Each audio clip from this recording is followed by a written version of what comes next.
Hello, everyone, and welcome back to a new episode Behind the Wealth. We have a guest today, one of our accountants, Ilya Dimopoulos. He's a senior accountant with Silver and Young Chartered Accountants, and we had a discussion regarding my podcast and what we do and how we can add value to different group of people. So Elias was kind enough to bring some critical questions for me that I can try to ask. Everything we say here today is not a personal advice, it is a general advice. And if you have a question, please contact your accountant or your financial planner or give us a call.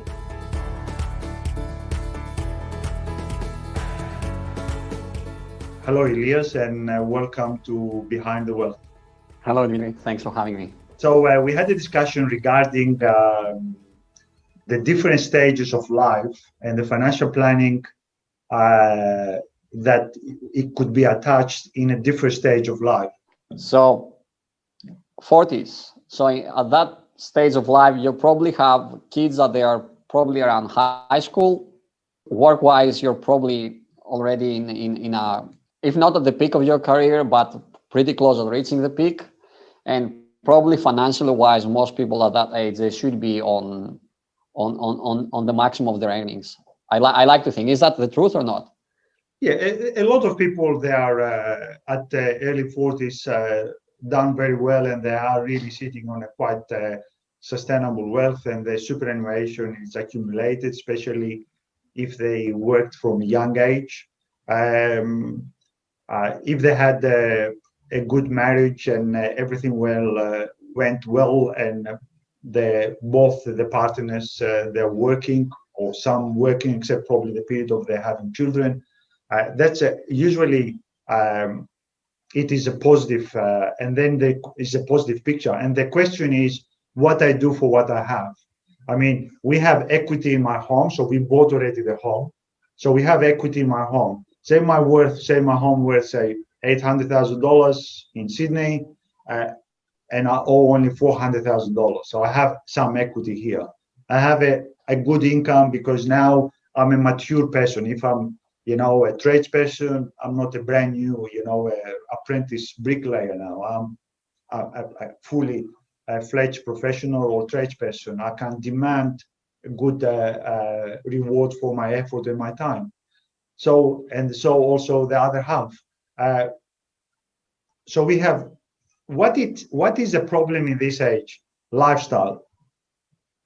It's a competition now, the lifestyle and the education of the children and my future benefits and future wealth. Because under the ban of the lifestyle, it just drains the budget. And again, we go back again, how we address if someone comes to us first time at the early 40s. We do budget. We search the superannuation to see how good or bad it does. We see the protection through superannuation if they have already embedded lifestyle protection through super. If they have a standalone lifestyle protection like income protection or trauma or life or TPD, we address this. And then the budget, what it does is show us how much leftover money we can take out of the system for more intense investment. And because now, because now we have 20 years experience working, now the numbers can be understood a lot easier, the risk can be understood a lot easier. We already shaped as a person how much risk we can take or not take. So we are a bit more, understand our... And I would add to that, based on what you were saying before, we already have formed our hobbies very well at this stage. So if you're a saver at this stage. If you're not, just not. And then we need to build on these good habits or rectify some of the bad habits to have a better result with small steps. And the other thing is, of course, what we do with this equity, what we do with this extra cash flow. Consider that already we are fully protected for the family, and we consider these issues. And that's a trick, to have the courage to go say, if, for example, your boundaries of your risk is this, say it is this, so around this area you're comfortable, inside, just go one step outside of your comfort zone. Not 2 steps, just 1 step, just enough to say, yes, yeah, I'm happy to do this, but I hope everything goes well with, with a little bit of stress, but not much stress, very little. Because if you stay in your comfort zone and you do what you've done the last 20 years, it's not going to be different. It's going to be exactly the same as it is now. So we want to do a little bit more. So for example, we can use your equity of your home, borrow a little bit of money to buy another property, or to buy a parcel of shares, or do extra super contributions, say by your salary sacrifice. There's many things we could do. The aim is to be engaged. The aim is to ask questions. The aim is to be surrounded by capable people, professionals, that they will guide you to go to the next step and open your eyes for things you never consider. And also many times says, we don't know what we don't know. And this is a big thing. That's why you go to someone who knows, because you think you know everything, but maybe you don't know. If you know everything that the person you went telling you, yes, you wasted half an hour. I'm sorry for that. But it's a better risk reward if you go and spend 1 hour in case he tells you something you don't know, because the reward is going to be a lot higher than the risk that you spend 1 hour and you didn't get anything out of him or her. See, the example that I like to think of in this case is, if you have, let's say, a back pain, you know where to go. You go to your doctor. But if you have financial pain, not many people think that they should go to someone for some reason. So also, they don't take advice because the financial pain, they think it's normal for everyone. What can I do? Yeah, I work. I'm very hard work. And you can see the comments on the conversation in the barbecues. And I say, what do you do? He said, yeah, it's hard. Yeah, it's not, it's tough. It's very tough. It's hard. I believe it's hard. I believe that he believes it's hard. But when we change the attitude and the approach of a problem, maybe the problem is solved. I'm not saying it's going to be all problems solved, but a lot of problems can be solved. And also it is the attitude. At least it's being treated. Correct. And I'll give you another example. So, for example, a couple comes and said, look, we want to buy properties, so much, that much, that much. And then we go through the numbers. And I said, the risk is that the property can drop 10, 20% anytime. We don't know. The interest can go up. You have another $600,000 loan on the top of your other loan, and the repayment is going to be this. You can afford it, but you need to cut the foxtail, or you need to cut a little bit extras that you have, and you'll easily make it. And the lady says, no, I can't do that. I want my lifestyle. And I had actually the question of this to a late 40s couple. And the answer was, I want my 2 Mercedes to be on my car park. I won't change my lifestyle. That's fine. There's nothing wrong with that. But we cannot have both easily without alterations. So basically, we need to understand that we need to, if we want to have a good lifestyle, we need to sacrifice wealth, basically, because we are using the wealth in order to support our lifestyle, basically. In the early stages, in a level of wealth which is to low to medium level, this is true. Mm-hmm. Yeah, in the majority of us that we are on the low to middle class, for example. Yeah, all the middle. Or then 90% of the people. Yeah, 90% of the people. There is always an invertive analogy that, if I spend and I buy $150,000 car, it will compromise of me paying my home loan instead, and I bought the car. So of course it's compromised. Then when I become 70 or 60 and retire, 70, 60 and retire, then I have still the $100,000 that I bought the Mercedes 20 years ago, 15 years ago, gone because the car will lose value. Of course, there's always a sacrifice. The other thing for the 40s, the 30, 40s, is a continuous review of the situation. So someone at their 40s needs to see their financial plan more often? Yeah, because it's not set to forget. What about if you got a pay rise? What about if you change job because you had enough and you have a lifestyle change and you earned $150,000? I know actually few people. They were professional photographer in a big company, big, earning $180,000. Be redundant, and now he earns $80,000. It's a big difference on that. Or lifestyle. I mean, he had enough. He had a medical issue, and he said, "I don't want to have this corporate world.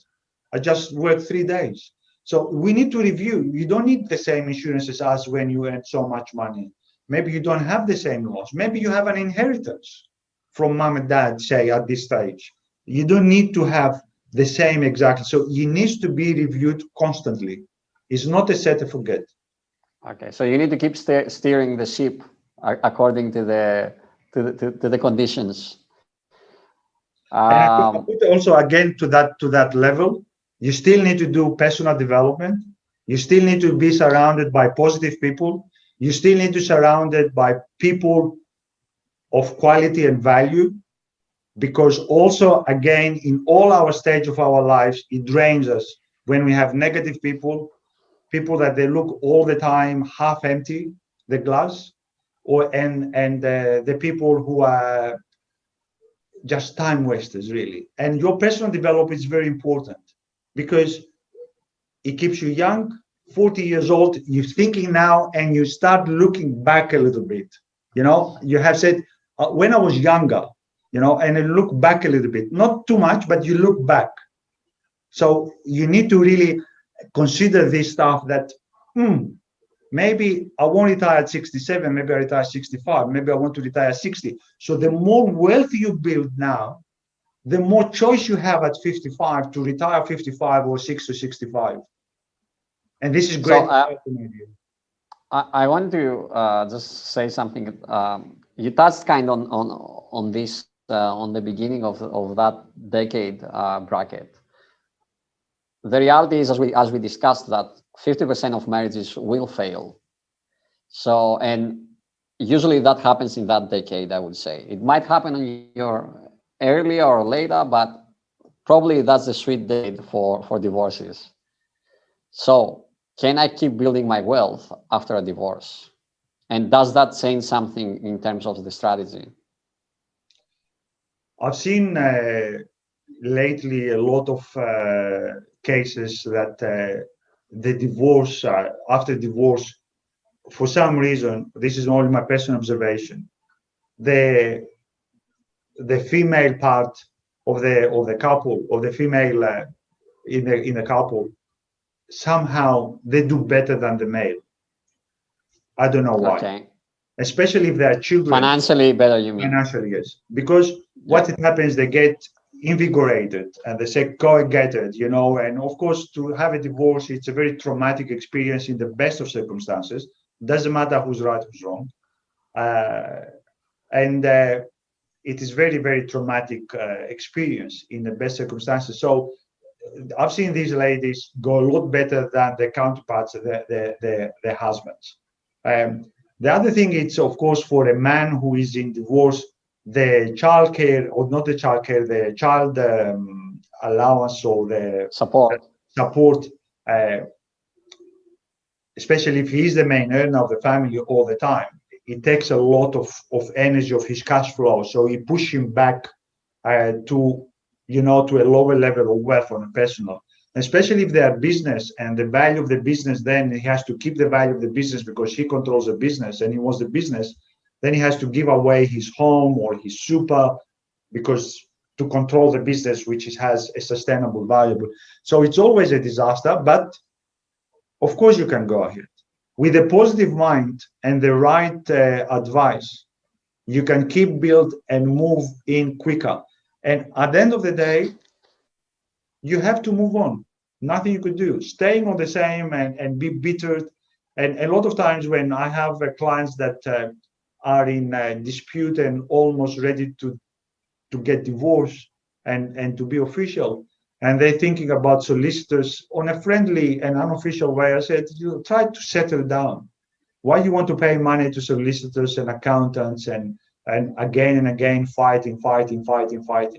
It's at the end of the day, it's better for your child, it's better for your children, it's better for you, it's better for him, it's better for your soul, it's better for your money pocket, for back pocket. Give or take. Okay, you're entitled 55 and he gives you only 50. Does it really matter in the long? Move on. Well, you know what happens as research has shown that most decisions are not rational, are driven by emotion. So that's what basically dominates that scenario. And you cannot blame. Look, I just want to add. I just want to add in what you said. Yeah, that is true. That the husband does have to pay.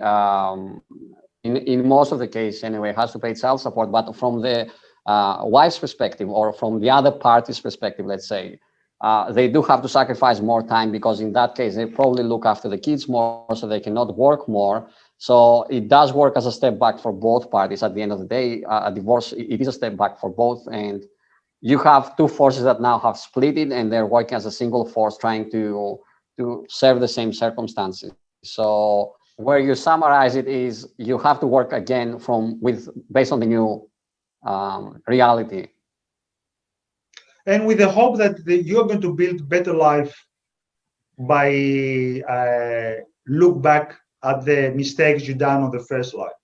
I have a very good friend of mine. I have a friend of mine who said, if I treated my second wife as I treated my first wife, I will never be divorced. And he's so wise. It is true. He said that if I treated my second wife as good as I treated my first wife, I will never be divorced. I will never had this separation probably.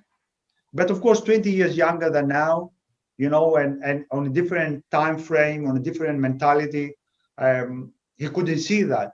And we all prone to these mistakes, and well, in hindsight, everybody is wiser. So, but thank you for mentioning the second wife, because that brings another question that I want to ask you. Because it does happen a lot that people start a second marriage, or they find a spouse or just a partner, and now there is kids from a first marriage in probably in that scenario, and there might be kids from a second marriage, or they might not be kids. It doesn't really matter. But what should I consider in that scenario, that I have a second spouse and I have kids from a previous marriage? What should I look for? So what should I be careful about?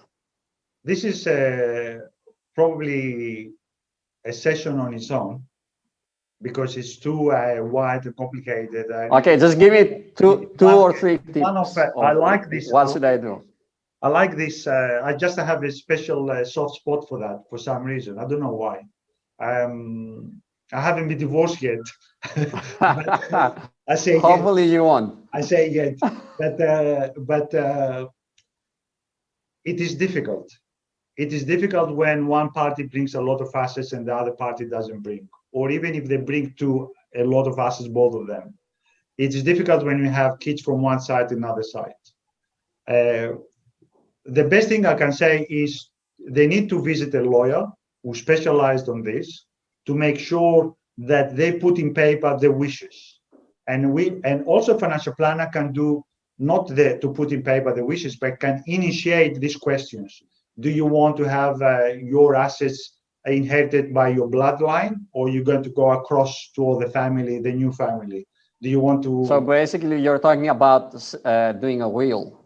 Yes, doing the will it's important. Do the superannuation, the binding nominations as quick as possible after the divorce. Also, the new wealth that you create.